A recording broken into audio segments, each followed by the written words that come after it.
Welcome back to my YouTube channel for my next webinar, which is how to have meaningful conversations with your teen.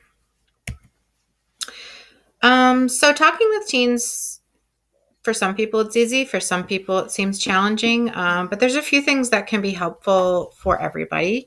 Number one is communicating begins with listening. If we want to know what's going on in our kids' lives, we have to keep those communication channels open. Focus on listening first so you can understand your teen's perspective. Just because they're younger than you doesn't mean their perspective is wrong. And practice it until you're perfect. Listen without interrupting. Stay focused on what they're feeling and what they're trying to say, and don't think about what you want to say next. Just really saturate yourself in that moment of trying to be in their shoes and feel what they're feeling based on their life experience, not on yours. Remember, your role is not to control them, but to help your child explore their options before making their own decision. You're teaching them decision-making skills that they're going to take out into the real world to use in the rest of their life, not to control every minute of everything while they're young so that they don't gain those skills. Sort of a short-term loss, long-term gain, if for lack of a better term. And as much as we may want to make suggestions, open and honest communication comes from letting them do the talking. Teens want to be heard. Let them speak, pay attention, show you care. The most useful tool I learned in my school counseling program that I wish I had known many, many years ago is that kids just want to be heard, and all you need to do is validate, validate, validate. Listening to them and saying, I hear you, I understand what you're saying, I understand what you're feeling, that alone is healing. It's our tendency often to try to solve problems for kids or downplay what they're feeling and it's uncomfortable to sit with them when they're having a disappointment. We certainly, as humans, want to avoid discomfort, but it can come off as dismissive to teens. It's really important instead that you show you understand and empathize by reflecting back, such as, wow, that does sound difficult, and just letting it sit. Feelings that kids have are never right or wrong. They just are. Only their actions need to be kind of limited if they're harmful. Feelings should always be accepted. And show you're really listening, acknowledge how they feel, and just wait. If they feel genuinely understood, the chances are that your teen will come to their own solution. It's important to be patient and sit back and meet them where they're at. It's really important to be honest with yourself and kind of put the judgment aside for a little while.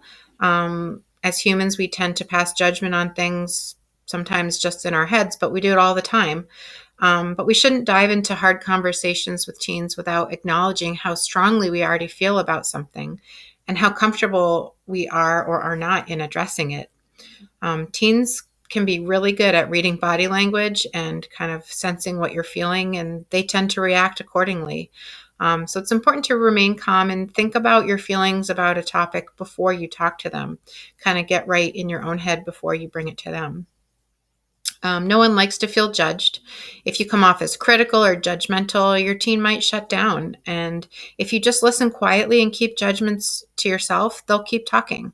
And if you hear them all the way out, you may find that things aren't kind of as bad as you thought they were initially. You may have jumped the gun and jumped to conclusions when in fact things are different than they seem. This is a mantra I like to try to say to myself is share your calm, don't join the chaos. If you yell or overreact, you run the risk of your teen turning off and stopping the conversation altogether. Don't start a conversation if you're both heated or upset. Just wait. When young people are tense, heated or angry or upset, they cannot absorb information. It just goes right in one ear and out the other. But when they're calm, they're better able to think through consequences and other things. Remember that you're the adult and your teen is less able to control their emotions or think logically when they're upset. Their brain and skills are still developing. You have all your years of experience on your side. Imagine how you felt when you were that age. You might not have felt the same way as you do now.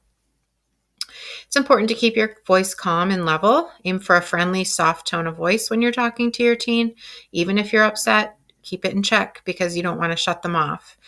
How we deal with the small stuff determines our ability to deal with the big stuff.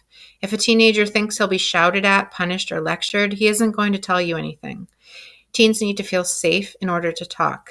Then you'll get a chance to share your message later, but you have to give them that chance to feel safe. Watch your tone. Avoid using negative tones with teens. Instead of coming in and saying, "Why are you such a mess?" It puts them on defensive. Try to use positive words and phrases like, "It's a mess in here. How can we clean this up together? What's some ways we can work together to fix this?" Try using an I statement where you explain how you feel rather than point out what they did or didn't do. Put it on yourself because then they understand the impact of that behavior. Like when I came home and saw the lawn wasn't mowed, I felt sad because I was tired from working all day and I didn't really want to do it then. Um, Share with them what the impact of that behavior was, not just yelling at them about the actual behavior. Resist the urge to override their opinion or belittle their point of view. It just shuts them down. Like I said, their reality is their reality from where they are, whether you agree with it or not. Shutting them down or trying to say why that isn't the case isn't going to help facilitate that conversation.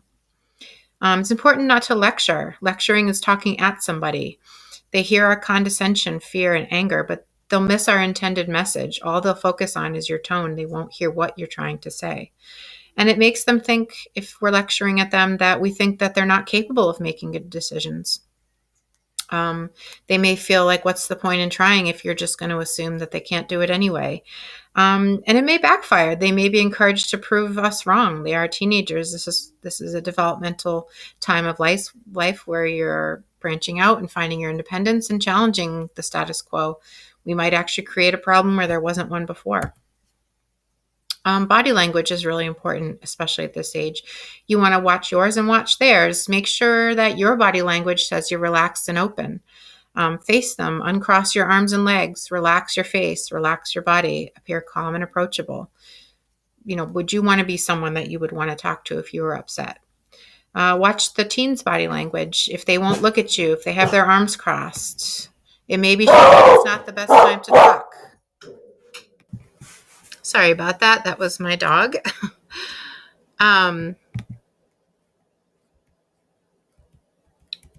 So make occasional eye contact. When it comes to talking to your teens, a good balance of eye contact can go a long way. Don't stare them down, but make sure you eventually meet with their eyes, and aim to make more eye contact when you're listening than when you're talking. That feels a lot less threatening.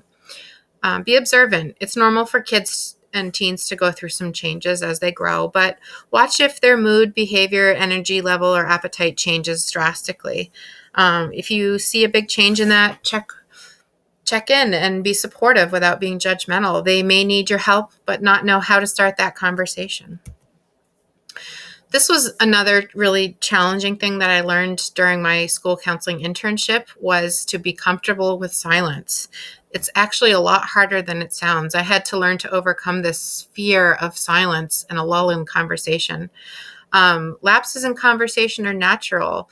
Sometimes kids need a break or a pause in the conversation to gather their thoughts. And sometimes when it just starts to feel like that uncomfortable silence is going to last forever is when the teen will say their most profound things. They need to know that you're going to sit there, be present, hold space for them, and wait. And when they're ready to say what they want to say, they can say it. And it gives them a chance to finish their train of thought. Teens' brains may not process or think as fast as adults when it comes to things like emotions. So you have to give them that chance to know that it's a safe place to share and that you're going to wait for them. Find the best time. If your teen comes home late or has snuck out and came back and you're both upset and fighting, it's not a great time to talk about it. Wait until you're both calm. You don't want to start a conversation when your teen already has a lot on their mind. Wait until you're in a private location away from other people. Give your kids some privacy. We want them to know that we respect their feelings. Sometimes it's easier to talk about tough things when we're not staring right at each other. Maybe when we're driving in the car side by side, fold laundry together, doing dishes or cooking together. it helps us to be doing the same activity and on the same wavelength and in the same space, but not staring directly at each other. And if you're not sure if it's a good time to talk or not, just ask them. Show respect. Ask them if it's a good time for them to talk. Just because it's a good time for you doesn't mean it's a good time for them. If your child initiates a conversation with you, stop whatever you're doing and give them your full attention. Turn off the TV, turn off the computer, turn off the phone. If you really can't talk with them right then and there, schedule a time to talk about it later and make sure you follow through with that plan. Don't put them off and then forget about it because they don't bring it up again. That might have been all the courage they could muster to bring something up. And if you don't follow up with it, they may not have the courage to bring it up again. Use teachable moments. Use TV or movies or shows depicting characters that are dealing with the issues your teens may be questioning. It's a really great way to get everyone talking. And by watching someone else, the focus shifts from us and our teens to the characters on the screen, and it makes it feel more comfortable to talk about those tough issues when they're not talking about themselves. For example, teen drinking. If you want to talk with your child about teen drinking, asking them about their experiences isn't what's going to make them open up. But maybe watching a movie or a show about it and talking about how the teens in that show dealt with it or felt about it is a lot less threatening. Break up conversations into smaller chunks. Don't have one big tough conversation and think you're all done. Think about topics as an ongoing conversation. Spread them out over time. Break them off into more digestible bits and give everybody a chance to think and reflect before we come back together and talk about it again. Talking just a few minutes at a time makes them more comfortable. They don't feel put on the spot or backed into a corner. You'll be able to say something and then pace it at an easier to digest way. It's really important we think about what kind of questions we ask. Sometimes when we ask a lot of questions in general, kids feel like they're being interrogated. And even adults would feel that way if somebody was peppering them with those kinds of questions about what they did, why they did it, when they did it, who was there. You might really feel put on the spot too. The goal you want to keep in mind is to help your child examine their thoughts and reasoning, not just provide information. You want them to get at the core of what was going on, not just what happened. So an open-ended question is really important. It's something that requires more than a yes or no. You can say things like, how did you like this? Or why did you think that? Or what was the best part about this? Rather than, was it good? Yes or no? Or did you think this? Yes or no? When we let teens know that we really want their opinions, they're much more likely to share their thoughts and feelings. They want to know that we want to know what they have to say. Think of some less direct questions to get a conversation started, especially if it's a difficult conversation. We don't want to sound like detectives trying to get all the facts. Try asking about things that don't matter quite as much and bring up the issue in a more subtle way to get that conversation started. One example I found that I really liked was, rather than asking if there was drinking at a party, start with, I know the Jones always complain they have a small place. How did they handle all those kids that showed up? And that kind of can segue into some other questions when your teen starts sharing information. Remind your teen that you trust them. You're not going to be able to protect them from everything forever. You need to instill some trust in them to have them believe that they can handle it. Respect their privacy and boundaries. Make sure the rules are clear, but make sure teens have space and privacy and to explore and develop away from their parents. Give them that room to grow. Show your kid that you have faith in him. It'll boost his confidence and make him more likely to rise to the occasion. Show him what you think he's capable of and let him live up to your expectations. Don't indicate what you think the limits are right off the bat, or that's as far as he'll go. Ask them for help. Teens really like to demonstrate their knowledge and skills. Use that as a way to improve the bond between you. Ask them for help with things like technology or how to use different social media platforms. It shows them that you see what a smart and capable person they are. Invite them to talk to you about important issues and topics. Teens sometimes feel like nobody wants to listen or cares what they have to say. Let them know that you just enjoy talking with them and getting to know them better. Ask them about politics, what they think about different laws, what they think about the environment. They have opinions on things. They may not know as much about it yet, but they have thoughts and feelings and they want to share those.